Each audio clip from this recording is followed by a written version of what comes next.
Nisome kitabu cha Petero wa kwanza. In the book of the first Peter. Petero wa kwanza. Sura ya kwanza.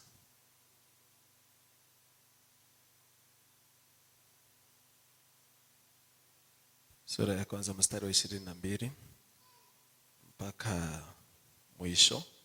Alafu sura ya pili mstari wa kwanza na wa pili. Basi tusomewe kilugha.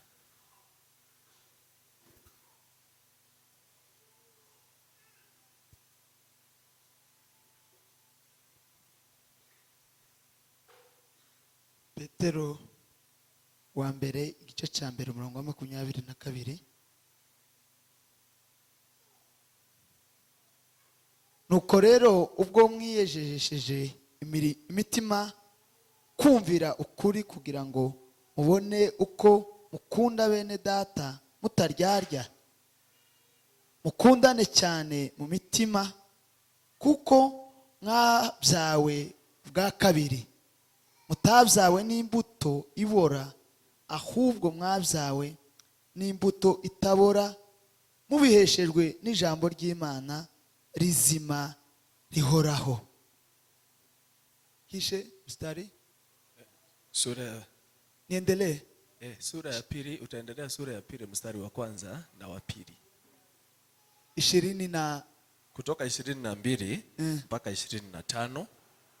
Alafu ya kwanza na ya pili. Kuko abafite imibiri bose bahwanwa n'ibyatsi, ubwiza bwabo bwose bumeze nk'uburabyo bw'ibyatsi.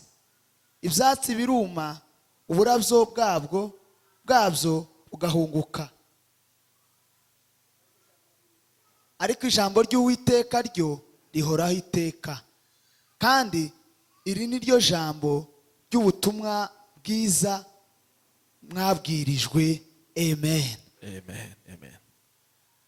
Having purified your souls by your obedience to the truth for the sincere brotherly love, love one another earnestly from a pure heart, since you have been born again, not a perishable seed, but of imperishable, through the living and abiding word of God. All flesh is like grass, and all its glory like the flower of grass. The grass withers and the flowers falls, but the word of the Lord remains forever. And this word is the good news that was preached to you. So put away all malice and all deceit and hypocrisy and envy and all slander. Like newborn infants, long for a pure spiritual milk, that by it you may grow up into salvation, if indeed you have tasted that the Lord is good. Amen. Bwana Yesu asifiwe. Amen. Nataka kufanya introduction kidogo ya kile ambacho nitanena kesho na kesho kutwa. Sawa sawa. Ili nikupe mwanzo, kwa maana leo ni kuanza, nimeelewa ndugu yangu alianza jana. Na tumeshukuru sana. Bwana Yesu asifiwe. Nataka kunena kuhusu setting free the soul from the dead works. Kuokoa nafsi kutokana na matendo mafu ama matendo iliyokufa. Setting free your soul from dead works. Kuokoa nafsi yako kutokana na matendo iliyokufa. Bwana Yesu asifiwe. Ili tujiulize, nafsi ya mwanadamu uokoka vipi? Mwanadamu nafsi yake uokolewa haje kutokana na matendo iliyokufa? Unaweza okoa nafsi yako vipi? Bwana Yesu asifiwe. Niseme hivi, wokovu una hatua mbili. Salvation has two levels. Ama wokovu una hatua mbili. ili useme kwa hakika nimeokoka kabisa, kuna hatua mbili unastahili kuvuka. Hatua ya kwanza ya wokovu ni wokovu ambaye huja kwa sababu umekiri jina la Yesu, ama salvation that comes by confessing the name of Jesus. Wokovu ambaye unakuja, Biblia inasema tunaamini, tunakiri, alafu tunaokoka. Sawa? Tunaamini, tunakiri, alafu tunaokoka. Kwa hivyo process ya kuokoka ni kuamini moyoni, alafu kukiri na kinywa, alafu anasema unaokoka. Hiyo ni sehemu ya kwanza ya wokovu.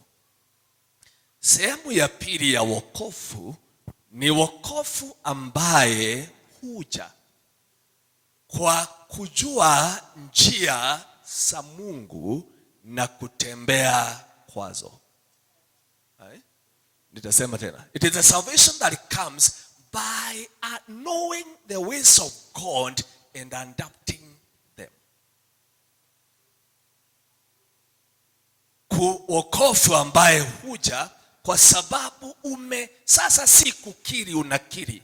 Umejua njia za Mungu na unajifundisha kutembea kwa njia hizo. Tunaelewana? So unaweza okoka kwa kukiri Yesu, lakini usije ukafikia njia zake. Halo? Na usipofikia njia zake, wokovu wako utakuwa na kasoro.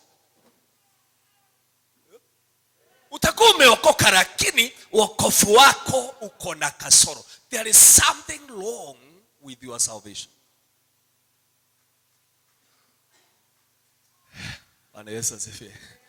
Unaniuliza pastor, na neno hilo Yesu, ukisoma kitabu cha Yohana mahali kila mtu anajua, Yohana 3:16.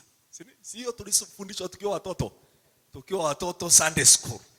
Kama vile Mungu aliupenda ulimwengu akamtoa mwanae wa pekee, ili atakaye muamini asije akapotea, bali apate uzima wa milele.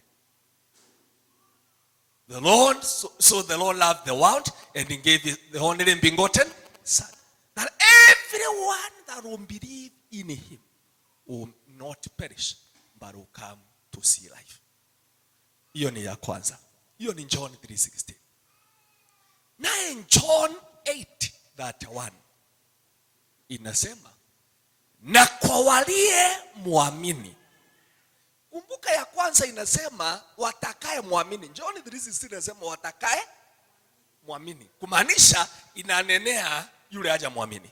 John 8:31 inasema na kwa walie muamini, kumaanisha inanenea wale wamemwamini.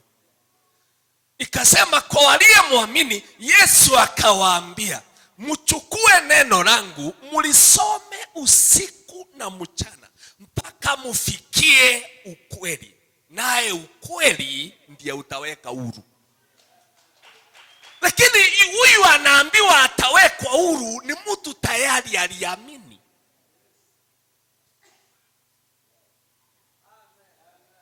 Kumaanisha unaweza kuwa umeokoka lakini bado hujawahi kuwa huru. Kulingana na neno hilo linamaanisha unaweza kuwa uliokoka na umeketi kanisani, but you are not free. Haujawahi wekwa huru. Kwa maana kuna huru ambaye huja only by the truth. Bwana Yesu asifiwe. Kuna freedom, there is a freedom you never get until you get to the truth. Ingekuwa rahisi, kwa maana vile tulihubiriwa zamani, ni kwa maana tulihubiriwa kwa maana sisi tumeokoka, mambo yote imekwisha. Kwa hivyo sisi hatuna shinda tena, sisi ni wa Yesu na mambo imekwisha. Lakini kwa nini hao waliokoka Yesu hakuwaambia niliwaweka huru, kwa hivyo mko sawa?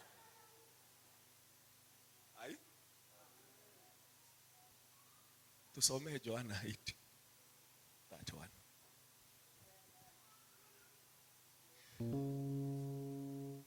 John 8:31.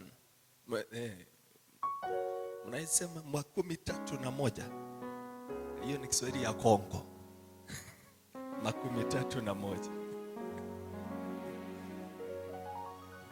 Nuko Yesu abwira abayuda bamwemeye ati, nimuguma mu ijambo ryanje, muzaba abigishwa banje nyakuri, namwe muzamenya ukuri, kandi ukuri niko kuzaba batura. Amen. Amen. Kiswahili, nani ana Kiswahili? Biblia ya Kiswahili.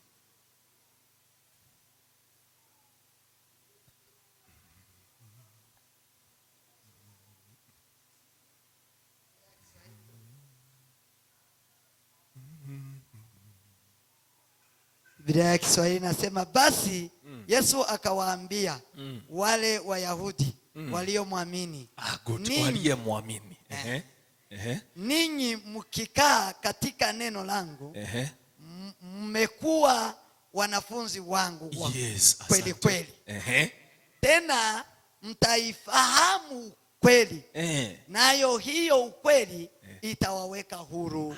Amen. Mkikaa kwa neno. Sasa mtu ukaa kwa neno aje? Anasema mkikaa kwa neno ndio mtakuwa wanafunzi wangu wa kweli. Wa kweli. Kumaanisha alipowaokoa hakuwafanya wanafunzi wake. Aliwaambia na mkikaa kwa neno langu pia mtakaofanyika wanafunzi wangu wa kweli. Nanyi mkifanyika wanafunzi wa kweli, mtaujua ukweli, naye ukweli utawaweka huru. Bwana Yesu asifiwe. Nikusomea hapo tu. So Jesus said unto Jews who had believed in him, if you abide in my word. Abiding ni kushikamana.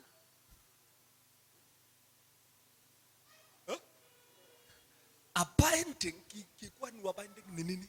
Abiding kinyamulenge.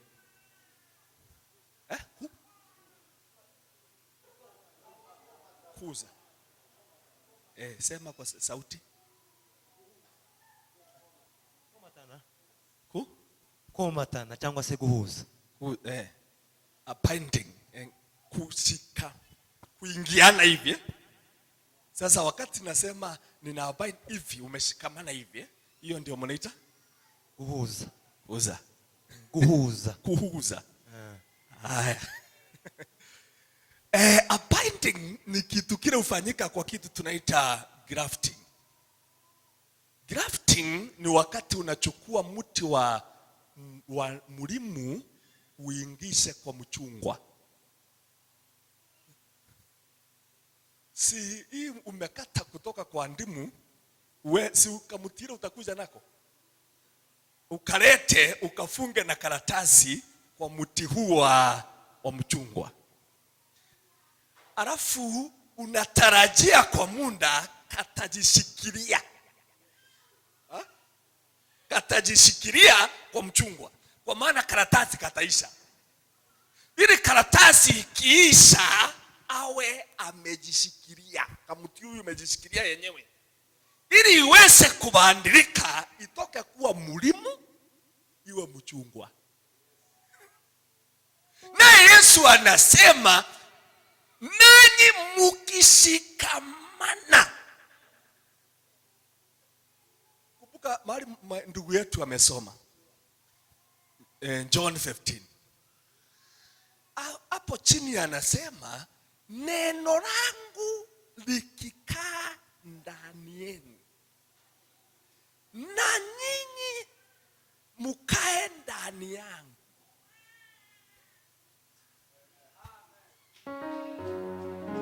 Bwana Yesu asifiwe. Sasa shinda si kuwa haujaokolewa. Shinda ni kushikamana na neno. Na neno hilo ndilo linastahili kukufanya mwanafunzi wake.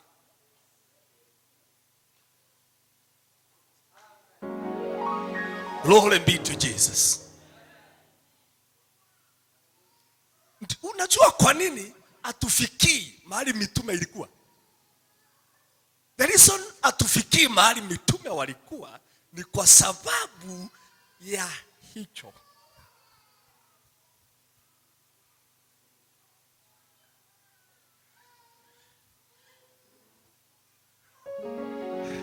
Amen. Kwa maana sisi hatujafika mahali tunastahili kufanya neno, ili wewe na neno muwe mmeshikamana hivi, na moyo wako hata ukiamushwa usiku kiwango gani, neno lile la Mungu huwa linaishi ndani yako na linakuelekeza. Ukiamuka hivi tu, neno lile linaamuka nawe linakuelekeza. Kwa maana Biblia inasema kiingilio cha neno la Mungu hutia nuru. Yeah? The entrance of the word of God giveth light. Hivyo ndivyo inasema. Kumaanisha neno hili ukiweza kushikamana nalo, hauwezi ishi katika giza.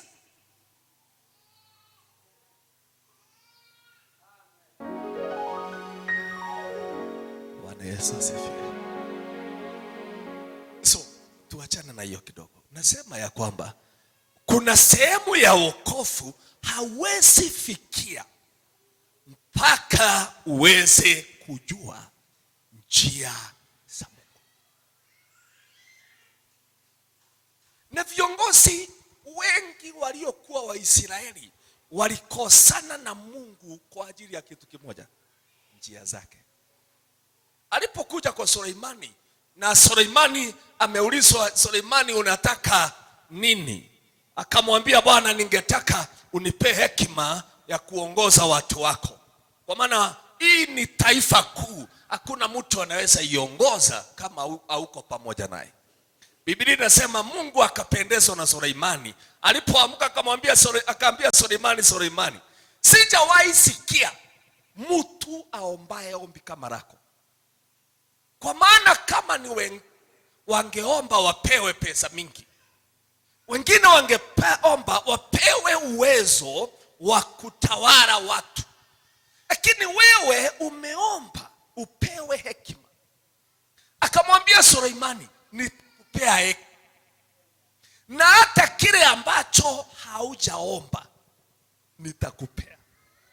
Akamwambia Suleimani, nitakufanya tajiri kiwango ya kwamba hakuna mtu mbele yako ama nyuma yako atakayekuwa na utajiri ulio naye.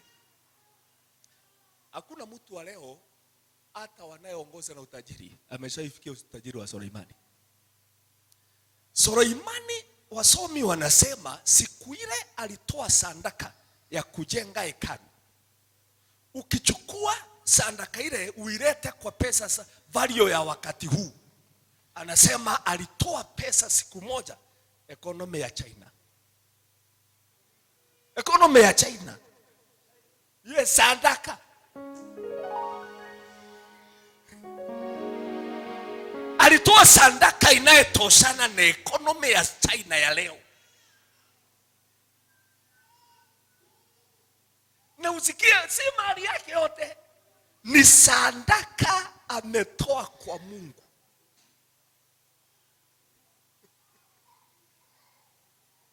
Ukisikia Mungu amemwambia haukutakuwa na tajiri kama wewe, mtu huyu alikuwa tajiri. Na akamwambia Suleimani, nitakuinua huwe na heshima ile inahitajika ulimwenguni. Lakini ukisoma hapo chini ndio mambo inaharibika.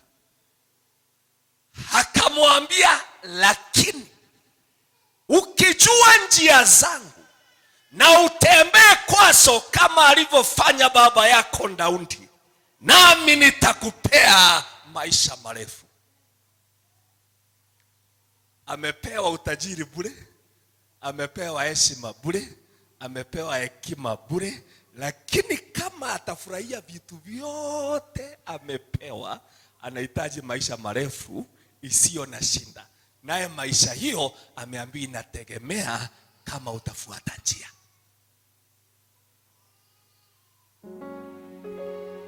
Hapo ndiyo alikosa. Suleimani alipopotea akaja kwa Jeroboamu. Wakati Jeroboamu alikuwa anatorokea Suleimani, anatoroka Misri, akakutana na nabii. Nabii akamwambia, chukua waziri urarue. Akararua, akamwambia chukua 10, niachie 2. Akamwambia, hivi ndivyo Bwana wa Mungu wa mbinguni anasema. Anasema ya kwamba atakupea tamaa ya moyo wako. Kwa maana tamaa ya moyo wako ni kuwa mfalme wa Israeli. Na kwa sababu Suleimani amekosea njia zake, atatoa ufalme kutoka kwa Suleimani na atakupea makabila 10 uongoze. Lakini kwa ajili ya Daudi hatabakisha kabila 2 upande ya mtoto wa Suleimani. Akamwambia, lakini sikia, hivi ndivyo Mungu kuambia, kama utajifundisha kujenga na kufuata njia za Mungu kama vile Daudi alifanya, atakujengea ufalme wa milele. Wote, hakuna yule hakuambiwa juu ya njia zake, na wote waliamka mahali pa njia.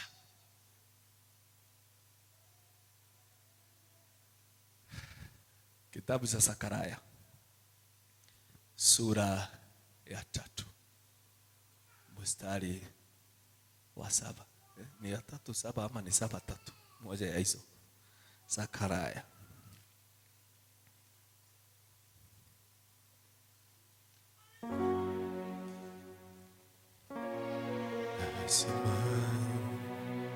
Musaraba Nasima ya maziza aliko cyane cyane Nasima umwami Yesu Nasima Musaraba Nasima ya maziza aliko cyane cyane Nasima umwami Yesu Nasima musaraba Nasima yamaziza aliko cyane cyane Nasima umwami Yesu. 3:3 Zakaria 3:3 uende mpaka 7. Zakaria 3:3 kugeza kwa 7. Kandi Yoshua yari yambaye imyenda y'ibizinga ahagaze imbere ya marayika. Marayika abwira abari bamuri imbere ati, nimumwambure iyo myenda y'ibizinga. Maze yabwira Yoshua ati, ngukuyeho gukiranirwa kwawe kandi ndakwambika imyambaro myiza cyane. Ndategeka nti, nimwambike igitambaro ciza ku mutwe. Nuko bamwambika igitambaro ciza mu mutwe, bamwambika n'imyenda marayika w'Uwiteka yarahagaze aho. Marayika w'Uwiteka ahamiriza Yoshuwa cyane ati, Uwiteka nyiringabo aravuze ati, nugendera mu nzira zanje kandi ukitondera ibyo nategetse, nawe uzacira inzu yanje imanza, n'ibikari byanje uzabirinda, nanjye nzagushira mu byegera muri aba bahagaze aha. Amen. Amen. Now Joshua was standing before the angel, clothed with the filthy garments. And the angel said to those who were standing before him, remove the filthy garment from him. And to him he said, beyond I have taken your iniquity away from you, and I will clothe you with the pure vestments. And I said, let them put a clean turban on his head. So they put a clean turban on his head, and they clothed him with the garments. And the angel of the Lord was standing by. And the angel of the Lord solemnly assured Joshua, that says the Lord of hosts, if you walk in my ways and keep my charge, then you shall rule my house and have charge of my courts, and I will give you the right to assess among those who are standing here. Amen. Joshua amebadilishiwa vazi kwa neema. Acha fanya chochote, ni kwa neema. Malaika amesema mubadilishie vazi, akabadilishiwa vazi kwa neema, akabadilishiwa kofia iliyo kwa kichwa kwa neema. Lakini akamwambia, nawe Joshua sikiza, kwa maana hivi ndivyo asema Bwana wa majeshi, kama utatembea katika njia zangu na uweke amri zangu, maagizo, uweke maagizo yangu, nami nitakupea utawale hekalu langu. Jambo la pili, nitakuvuta uwe hapa karibu nami. Joshua amesamewa, ameondolewa dhambi, amebadilishwa vazi, lakini hajapewa mamlaka juu ya hekalu. Hajaletwa karibu na Mungu. Na hiyo ingine ni gani? Ni vitatu. Ni tatu. Akamwambia ya kwamba ndipo utakapo hukumu nyumba yangu. Nyumba yangu. Unajua hukumu ni kufanya nini? Tutaongea kesho. Hiyo inaitwa kuhukumu. Kuhukumu nyumba yangu. Akupee jina lake, ufanye hukumu zake. Anawaambia Joshua, kama utafanya hivyo, lazima ujue kutembea kwa njia zangu. Na ni rahisi kukaa, lakini hata njia yake moja haujui. Haujajifundisha. Glory be to Jesus. Unajua Mungu anatamani apostle tufike mahali neno lako ni sheria. Neno lako linafanyika sheria. Ukisimama useme hiki na hiki hakitakuwa katika taifa hili, kutoka dakika hiyo kuna mhubiri mmoja alikuweko wakati George Bush the senior alikuwa anatawala Amerika. Wakati wa George Bush senior ndiye alikuwa amepanga kupiga Iraki kwanza. Akatuma jeshi wakaelekea, lakini alikuwa anajua njia ya mhubiri mmoja ako pale, akampigia akamwambia, ninataka uniambie Mungu anasema nini kuhusu Amerika na Iraq. Mhubiri akamwambia, nipee wiki mbili then nitakwambia. Bush hakungoja, akaenda akatuma jeshi. Wiki mbili zilipoisha, Mungu akamwambia yule mhubiri, enda uambie Bush hivi, asidhubutu kupiga Iraki wakati huu, kwa maana nimepanga wakati Sandamu atatolewa, na atakayetoa Sandamu sio yeye, ni kijana yake. Kwa hivyo mwambie Iraki ikigongwa zaisi, Amerika itagongwa sana. Akamwambia sasa nitamwambia aje? Nikisema niende sitaruhusiwa. Mungu akamwambia tafuta karatasi nikupe line yake, ile inaendanga kwake direct. Akapewa. Akapiga, alipopiga ni Bush mwenyewe ameitika. Akamwambia saa mimi ni so and so. Akamuuliza okay, unasema, anamwambia Mungu amesema usidhubutu kupiga Iraki saa hii. Ukiipiga Amerika itaanguka. Akamwambia tayari jeshi imeenda kubwa. Kama unataka Amerika isianguke, amsha jeshi yoyote. Hivyo ndivyo walifanya, ili Amerika iwe safe. Na vile aliambiwa kijana yako ndiye ametayarishwa kuja kuangusha Saddam. Wakati George W. Bush aliingia, wakati huo ndio Saddam alianguka. Huyu jamaa ni kujijenga, amejenga, neno lake likawa sheria.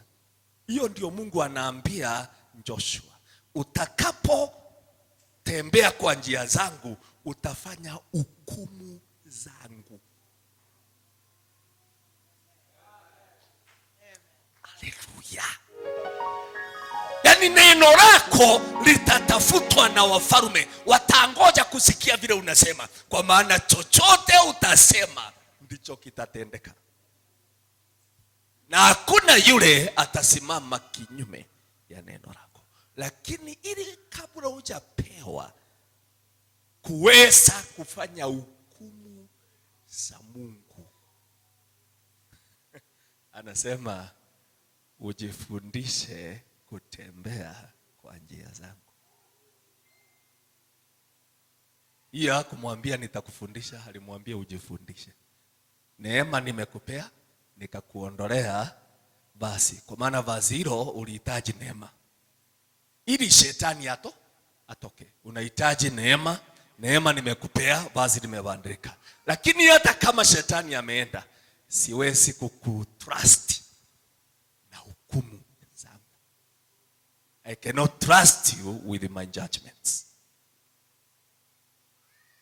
until you teach yourself to walk. Mpaka ujifundishe jinsi ya kutembea. Mniruhusu, nilikuwa nataka kufanya introduction, tukutane kesho. Angalia mwenzako, mwambie rafiki yako. Angalia mwenzako, mwambie rafiki yangu, wokovu ni safari mrefu unayestahili kutembea. So ujitayarishe utembee safari ya wokovu, ni mrefu. Amen. Unajua ni mbaya sana kusaliwa mfalme alafu ukufe kama mwananchi wa kawaida. Ni mbaya. Ni mbaya usaliwe ukiwa mfalme lakini ukufe kama mbwa. Ndio maana Daudi alikuwa analia, anaambia Waisraeli, don't you know that you are gods, but you are dying like a mere man. Kwani hamjui nyinyi ni miungu, lakini mnakufa kama watu wa kawaida tu. Mnaanguka hivi tu. Na nyinyi mliumbwa mkaitwa miungu. Na hakuna hasara kama Mungu. Unajua alipokuja kwa Gideoni, alipofika alimsalimia mpaka Gideoni akashangaa. Anamuuliza, how is you a mighty man of war? Habari yako mfalme wa vita mkuu. Gideon anauliza, hizi ni salamu aina gani hizi? Kwa maana God only address you as he created you. Mungu atakuita vile alikuumba. Kama alikuumba ukiwa shujaa, atakuita shujaa hata kama umekaliwa. Ni wewe umekubali kukaliwa. Wewe alikuumba ukiwa shujaa. Wewe ukaingia duniani ukakubali ukaliwe. So Gideon anamuuliza, wewe malaika, hizi ni salamu aina gani? Ati unasema mimi ni shujaa wa vita. Alafu unaona hapa niko hapa kwa sababu wa Midiani watachukua ngano zetu. Ndio maana nimeharvest ngano zikiwa hazijakauka, ili nikuja nianike hapa at least wasije kwenda nazo. Alafu unaniita shujaa. Shujaa ambaye ako kwa pango akitoroka. Mungu akamwambia Gideoni, amuka na nguvu iliyo ndani yako uwaokoe wa Israeli. Anamuuliza Mungu, aje? Unaweza? Mungu kwani alimwambia atampea nguvu? Alimwambia nguvu iko ndani yako. Angalia mwenzako mwambie hata yako iko ndani yako. Mwambie hata kama unakaa ukiomba Bwana nipe nguvu, iko ndani yako. Hiyo unakaa ukisema nipe nguvu, iko hapa ndani. Sasa Mungu ndiye anashindwa nikupe gani na uko nayo. Aliambia Joshua Gideon wewe amuka na nguvu iliyo ndani yako uokoe wa Israeli. Hakumwambia amuka nitakuongeza nguvu ukawaokoe. Alimwambia amuka, kuna nguvu ndani, ulizaliwa nayo, enda uokoe. Wakabishana na Mungu, wakabishana, mwishowe akakubali kwenda. Alitembea safari hiyo hakiwa hajaongezwa chochote. Siku ile ya kupigana ndio Roho Mtakatifu alishuka juu yake. Kwa maana nguvu ile yako nayo itahiri kumuleta mpaka mahali uwanja wa vita huko. Akifika aanze, Mungu anaongeza yake. Sasa shinda yako ni ya uamuki. Na unataka kuongeza ukiwa umelala hapo tu. Ngali unasema Bwana niongoze, niongeze power. Bwana ongeza power ukiwa umeketi hapo. Aongezi ukiwa umeketi. Anaongeza ukiwa safari kianza, kwa sababu ya kile kiko ndani yako. Bwana Yesu asifiwe. Hakukuumba mnyonge, alikuumba na uwezo, na unaketi ndani yako. Siku ile utaamuka ndio utajua unaweza fanya maajabu. Ni vile unataka Mungu akuongeze lakini umelala. Sasa akikuongeza hapo itafanya ni akufanya nini? Yeye atakuongeza. Na hiyo nyingine alikupea umelalia. Hiyo nyingine atakuongeza ni akukufanyia nini? Na ile ulipewa umelala nayo.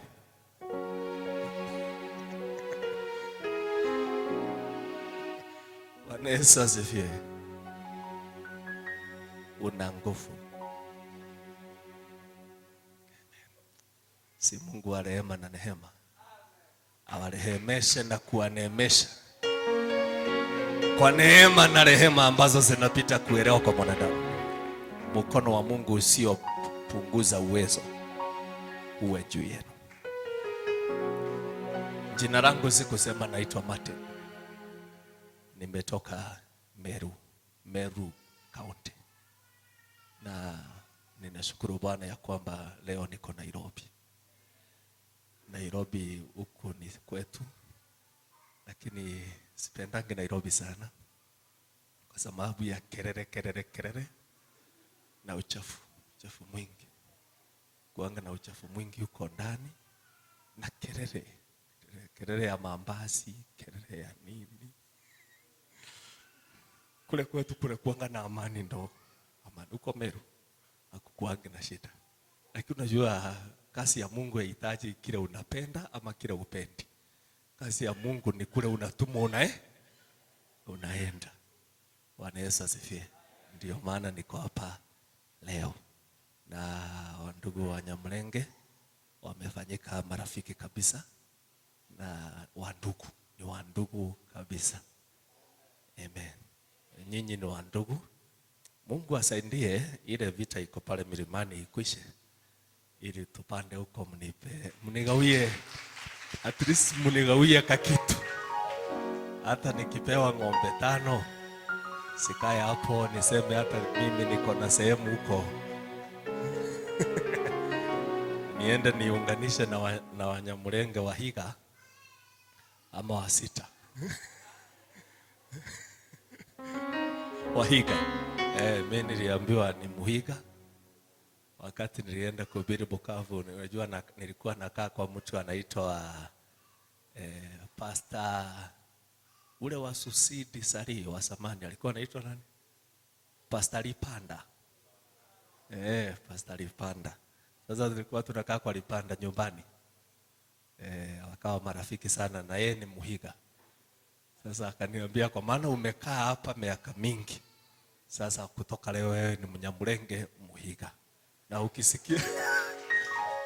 ukisikia mtu anakuuliza wewe ni Mnyamulenge gani, umwambie ni Muhiga. Sasa mimi ni Muhiga, nitaenda mahali Waiga wanakaa wanipeka kitu. So situonane kesho. Tuendeleze safari hii. Amani ya Bwana iwe nanyi. Shalom.